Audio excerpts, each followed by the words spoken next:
Para hadirin yang dimuliakan Allah, izinkan kami berdiri depan para hadirin. Dan sebelumnya kami sampaikan salam khusus, salam hormat bagi Tuan Guru kami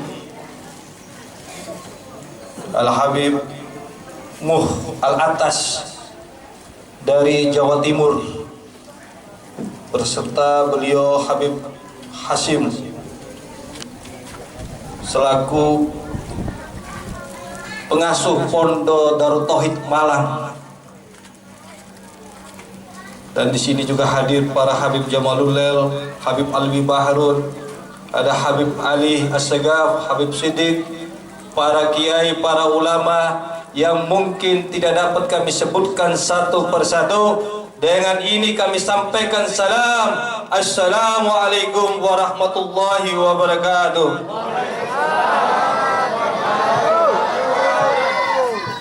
Para hadirin yang dimuliakan Allah, dengan mengucap bismillahirrahmanirrahim. Bismillahilladzi la ilaha illa huwal hayyul qayyum. Bismillahilladzi la ilaha illa huwal jalali wal ikram. Bismillahilladzi la yadurru ma'asmihi syai'. Bismillahilladzi la ilaha illa anta subhanaka inni kuntu minadh dhalimin. Bismillahilladzi la haula wa la quwwata illa billah wa likulli ta'ati wa syukur wa likulli harakati wa syukur alhamdulillahi rabbil alamin. Dan dengan membaca salawat serta dengan mengucap salam qala mir rabbi rahim, salam qala mir rabbi rahim, salam qala mir rabbi rahim.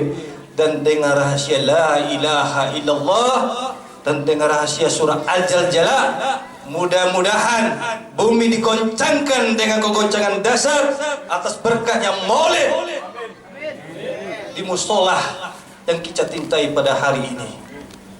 Para hadirin dimuliakan Allah, jujur hati kecil kami bangga musola mengadakan maulid dan mengundang para guru-guru kita dari jauh. Subhanallah.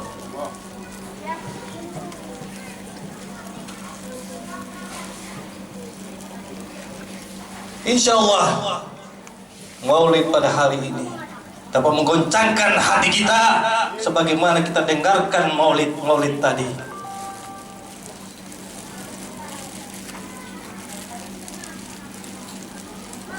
Dan tidak lupa kami juga sampaikan salam atau mewakili Panglima TNI Pak Gatot, begitu juga yang mewakili Pak Kapolri atau pemerintah yang hadir pada hari ini. Kami akan sampaikan salam. Assalamualaikum warahmatullahi wabarakatuh. Waalaikumsalam warahmatullahi wabarakatuh. Para hadirin yang dimuliakan Allah, kata orang nggak kenal maka tak sayang. Saya pribadi, kami bukan ahli dakwah, bukan ahli ceramah, karena profesi kami adalah pengacara, profesi kami adalah advokat. Tapi kami belajar. Wa tawasau bil haq wa tawasau bil sabar. Kita saling menasihati dalam kebaikan, dalam kesabaran. Kita belajar hadirkan iman, sebarkan iman. Siapapun kita. Dakwah bukan milik ulama, dakwah bukan milik pondok pesantren, dakwah bukan milik masjid, bukan milik musola, bukan milik pemerintah, tapi dakwah adalah milik orang beriman. Kalau kita beriman, hadirkan iman, sebarkan iman. Hatta adik-adik kecil, ada yang tidak benar, tegur. Kakakku, kalau ada di atas kita itu tidak benar, ada yang judi. Wahai saudaraku, itu tidak benar, bahkan melanggar tindak pidana. Ada yang tidak pantas, tegur dan tegur. Ada kemaksiatan, jangan takut tegur. Dakwah, sampaikan walaupun satu ayat. Dan jangan terganggu dengan adanya isu pemerintah akan melaksanakan sertifikasi dakwah. Dakwah milik orang beriman. Siapapun kita merasa terpanggil, lakukan dakwah dimanapun kita berada, apapun profesi kita, apapun jabatan kita, lakukan dakwah, sukseskan usaha dakwah dan iman. Mulai dari bangun tidur sampai tidur lagi, Iqra, bacalah dengan nama Tuhanmu. Allah akan mengajarkan apa tidak kita ketahui. Kita bangun tidur, alhamdulillah ya Allah, kita masih sehat, kita masih hidup. Kemarin saudara kita, tetangga kita sudah meninggal. Dakwah atau tidak? Kita hadirkan hati kita, hadirkan iman. Kita lihat sesuatu, kita lihat televisi, lihat sinetron, lihatlah dengan iman. Kita lihat gejolak-gejolak yang tengah-tengah melanda bangsa Indonesia, lihatlah dengan iman. Jangan kita menyebarkan maksiat, jangan kita hadirkan maksiat. Kalau kita lihat dengan maksiat, otomatis yang kita hadir adalah maksiat, yang hadir adalah iblis. Betul atau tidak? Ada orang yang memarahi kita. Kalau kita lihat dengan iman, introspeksi diri kita, ada apa orang memarahi kita? Ada apa kejadian-kejadian yang ada di tengah kita? Iqra, baca.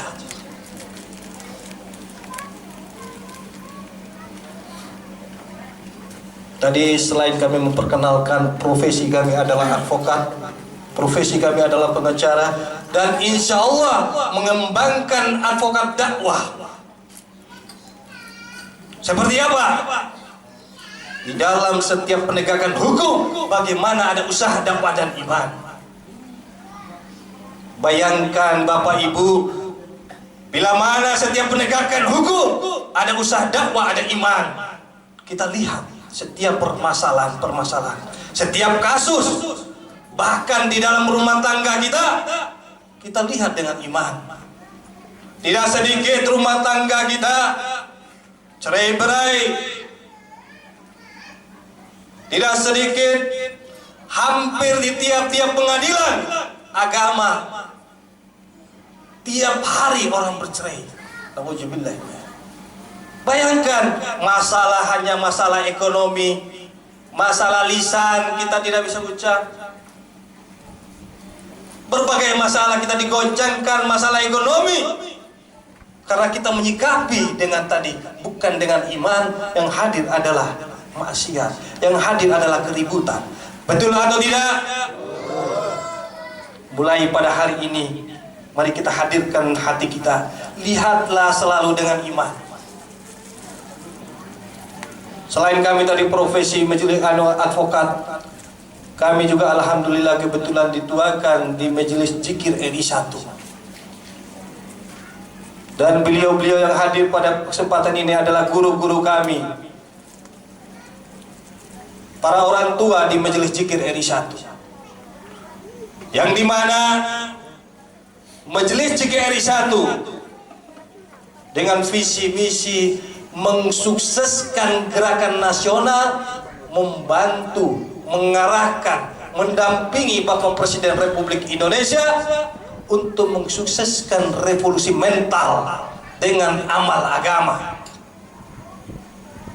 menghadirkan iman dan menyebarkan iman, terutama dalam diri kita dan terutama kepada para aparatur negara, para penegak hukum. Bayangkan Bapak Ibu, revolusi mental yang dicanangkan Bapak Presiden kita sukseskan dengan amal agama. Kira-kira ada keributan di negeri kita atau tidak? Rusaknya negeri kita, rusaknya bahkan rumah tangga kita, kampung-kampung kita. Karena apa? Tidak ada amal agama yang baik dan benar. Kira-kira betul atau tidak?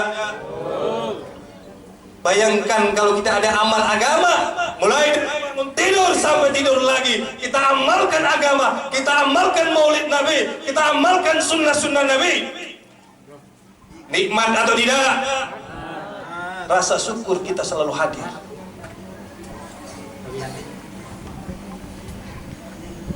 Yang ketiga, profesi kami selain daripada advokat, majelis JKR 1, yang terakhir adalah profesi kami jadi artis. Pernah nonton sinetron Anak Jalanan?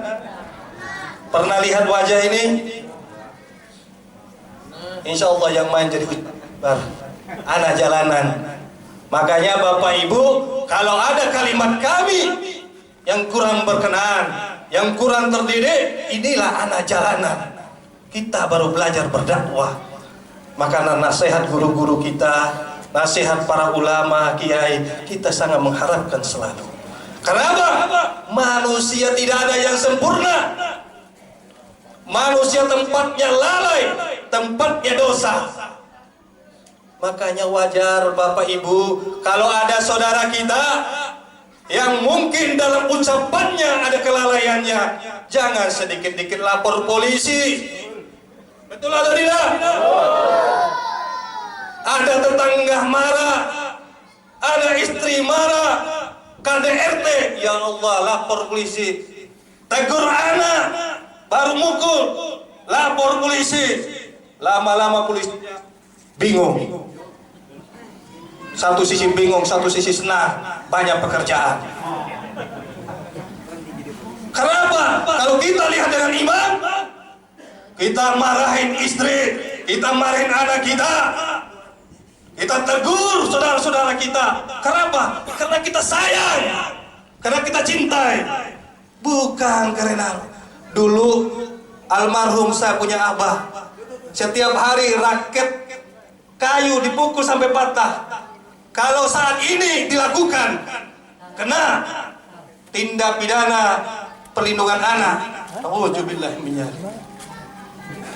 Apalagi menyangkut fisik, menyangkut kalimat saja,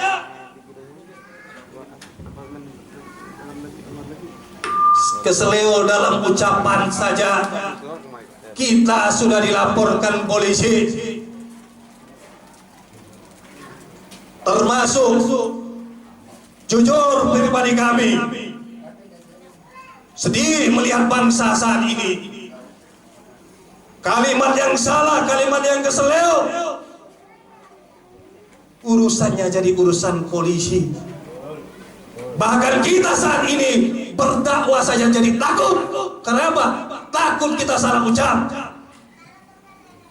Kenapa? Sedikit-sedikit lapor polisi, lapor polisi. Harusnya lapor ulama. Kalau lapor ulama, didudukkan bersama. Ambil lebih hikmahnya. Ada apa? Manusia tempatnya salah, tempatnya lalai. Bukan untuk diadu lapor. Kalau kita mengatakan dengan dalil penegakan hukum, berapa banyak kita tiap hari masuk penjara? Betul atau tidak? Bagaimana itu tempat-tempat pelacuran, tempat-tempat kafe, di jalan-jalan ada pengemis, itu tindak pidana semua. Bagaimana yang jual VCD, bajakan, bagaimana yang jual sepatu-sepatu bermerek palsu, tindak pidana semua. Bagaimana di pemerintahan, penggunaan anggaran, efisiensi penggunaan anggaran negara. Kalau dicari-cari Bapak, kita penuh dengan kesalahan. Tidak akan habis kesalahan kita. Begitu juga di dalam rumah tangga kita, di dalam RT